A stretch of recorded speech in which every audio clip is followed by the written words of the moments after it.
Hi everyone, this is Heather from KeepItSimpleSocialMedia.com. I hope you're having a wonderful day. The screenshot that you are looking at right now is my WordPress blog, which I started about 2 years ago. And I only posted maybe once a month, and then I increased it to every couple of weeks, to once a week, to now I blog at least 2 to 3 times a week, and I'm really enjoying it. Right here, this is your top headline.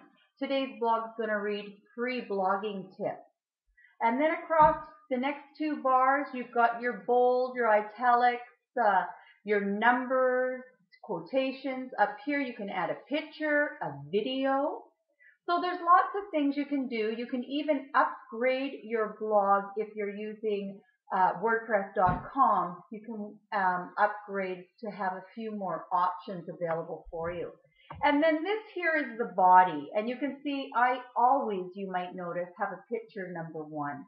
And then I just write the things that I want to be said in my blog. On the left-hand side, when I want to start a blog, I click Add New. This brings me an empty template of which I have started to fill in.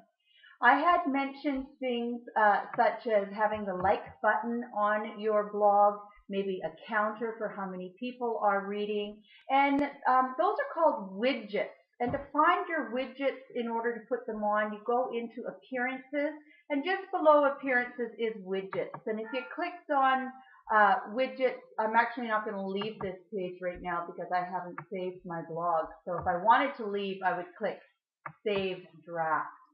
But once again, to add special buttons, my Facebook business page, to add a like button, I would go scroll down left-hand side under Appearances to Widgets. It would take me to a new window, and it would allow me to drag bars over to the right-hand side and drop the information in at that point.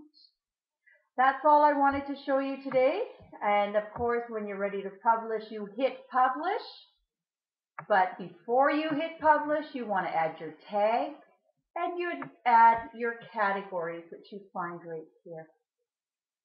I hope this has been helpful. This is Heather, KeepItSimpleSocialMedia.com.